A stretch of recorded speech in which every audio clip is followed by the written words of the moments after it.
Thinking of you, thinking of you.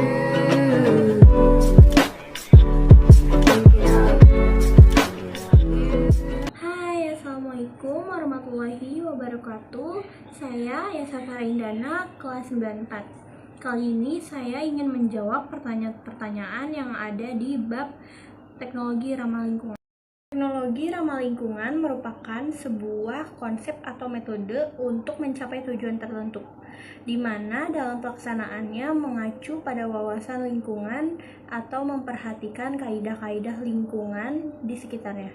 Teknologi ramah lingkungan juga dirancang untuk menghasilkan limbah yang minimal sehingga dapat mengurangi dan mencegah terjadinya pencemaran lingkungan.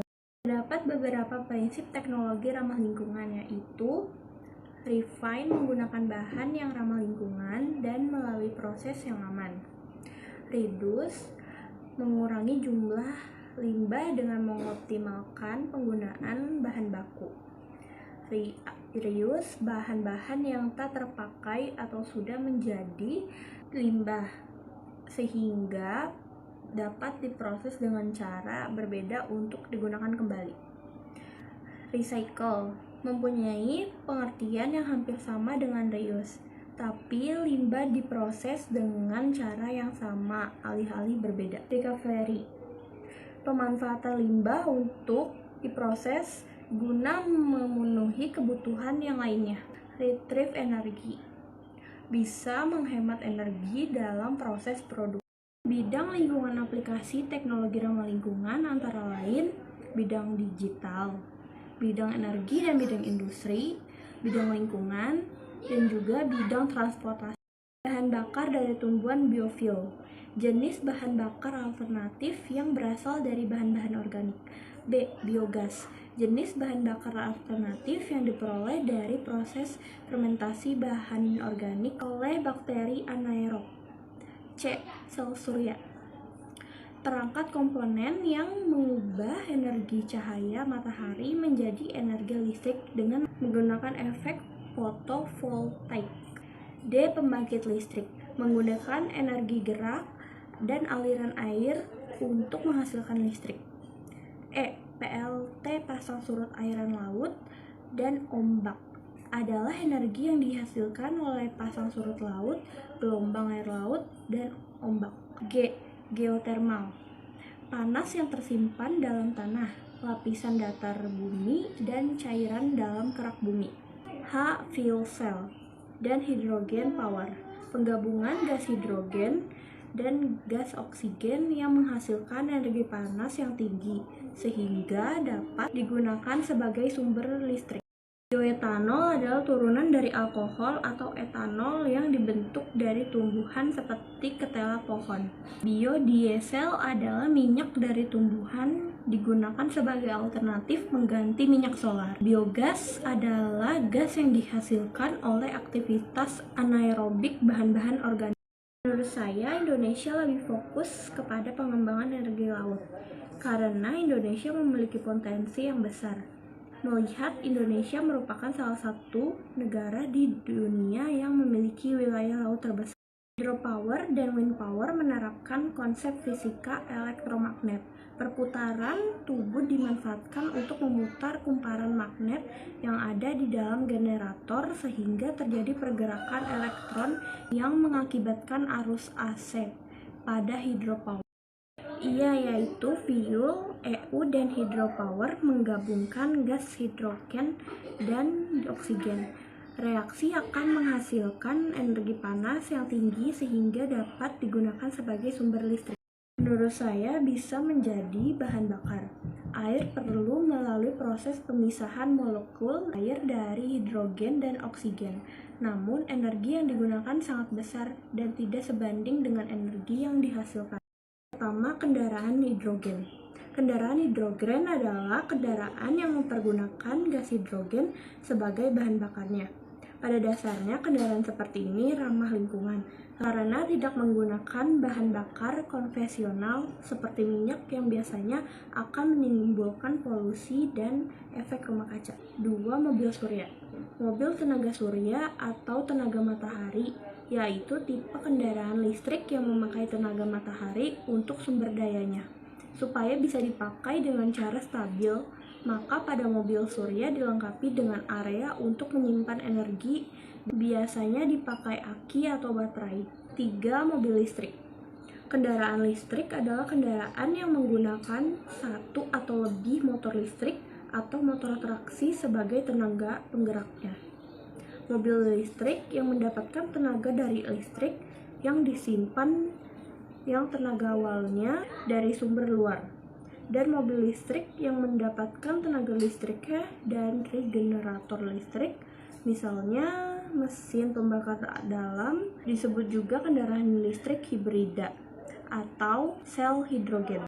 Presiden Republik Indonesia Jokowi telah meluncurkan mobil listrik pertama yang diproduksi di Indonesia, yaitu mobil Hyundai Ioniq. Proses pembakaran mobil listrik. Pertama, ketika pedal pada mobil ditekan, maka konseler akan mengambil dan mengatur daya listrik dari baterai, traksi, dan inverter. Kedua, kemudian inverter mengirimkan tenaga listrik dari baterai menuju ke motor listrik sesuai dengan yang dibutuhkan.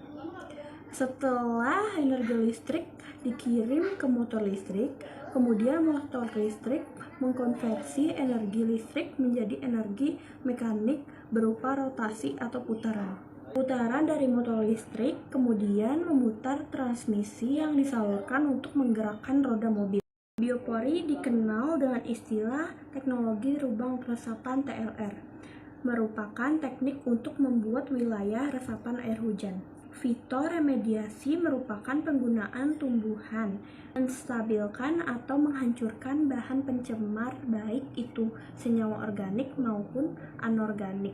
Toilet pengompos merupakan toilet kering yang menggunakan proses secara aerob untuk menghancurkan atau mendekomposisi fases yang dihasilkan manusia. Pemurnian air merupakan proses kajian fisika, kimia, biologi. Secara fisika, pada proses pemuraian air ada orises filtrasi atau penyaringan, sedimentasi atau pengendapan, dan distilasi atau penyulingan. Metode biopori dengan pengomposan adalah menggunakan metode lubang biopori dengan lahan secukupnya seperti kedalaman lubang sekitar 100 cm serta diameter 10 cm. Lubang biopori ini dapat menjadi tempat untuk membuang sampah organik apapun sekaligus daerah resapan air. Sedangkan pembuatan kompos dengan metode komposter Takakura dengan memasukkan kardus sesuai ukuran keranjang. Setelah itu, diletakkan sekam yang sudah dijahit. Menggunakan kain jaring agar bagian atas tidak terlalu lembab. Lidah mertua, bunga matahari, sirih Belanda, bungur, anturium, kangkung darat, jarak pagar, poplar, kiambang, dan belanja. Memang enceng gondok dapat digunakan sebagai fitoremediasi, namun pertumbuhan enceng gondok sangat cepat dan tinggi sehingga dapat merusak perairan. Toilet composting adalah salah satu jenis perangkat sanitasi yang menggunakan proses organisme aerobik yang berguna untuk mengolah kotoran manusia. Cara kerja toilet ini yaitu kotoran manusia akan dicampur dengan serbuk gergaji, sabut kelapa, atau gambut lumut untuk memfasilitasi pengolahan aerobik, penyerapan cairan, dan mencegah bakteri. Osmosis adalah sebuah fenomena alam yang terjadi dalam sel makhluk hidup di mana molekul pelarut akan mengalir dari daerah berkonsentrasi rendah ke daerah berkonsentrasi tinggi. Pergerakan dari pelarut berlanjut sampai sebuah konsentrasi yang seimbang tercapai di kedua sisi membran. Pada osmosis balik, pelarut seperti air akan bergerak di larutan yang pekat ke larutan yang encer. Hal tersebut dapat terjadi karena adanya tekanan dari luar sehingga dapat membalik arah aliran secara alami. Adanya tekanan dari luar akan menyebabkan air dari larutan yang pekat ke larutan yang encer, sehingga dapat dihasilkan air tidak mengandung garam. serpihan kayu yang dikukus dan didinginkan, inokulasi dengan jamur alam tertentu, diinkubasi selama 2 minggu. Jamur berkolonisasi permukaan dan bagian dalam serpihan kayu dan mengeluarkan enzim yang mendegradasi lignin dalam kayu dan melembutkan chip. Karena teknologi pengolah minyak bumi dapat menghasilkan polutan dari limbah beracun selama proses produksinya.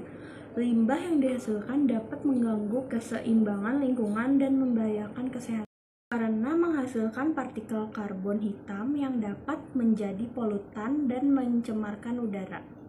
Teknologi ini juga menghasilkan emisi radioaktif yang membahayakan bagi kesehatan manusia. Mematikan lampu pada saat siang hari, menggunakan air secukupnya, mengganti lampu dengan hemat energi, mematikan televisi jika tidak digunakan, mencabut penanak nasi jika sudah tidak digunakan, mencabut charger HP atau saklar bila tidak digunakan, gunakan kendaraan umum hemat energi seperti sepeda saat berpergian, desain rumah dengan penerangan yang cukup sehingga mengurangi penggunaan listrik untuk cahaya lampu. Terawat kompor dan matikan bila sudah tidak digunakan. Tidak mengisi telepon genggam pada malam hari saat tertidur. Menggunakan perangkat rumah yang hemat daya. Memasang timer pada alat pendingin udara. Mematikan semua perangkat elektronik jika sudah tidak digunakan. Mengeringkan pakaian di bawah sinar matahari, menggunakan kulkas dan freon ramah lingkungan, memakai pakaian sesuai kondisi cuaca, memanfaatkan fungsi kendali smart device, merawat peralatan listrik secara teratur, memanfaatkan pencahayaan alami. 20. Membiasakan kebiasaan hemat energi. Thinking of you.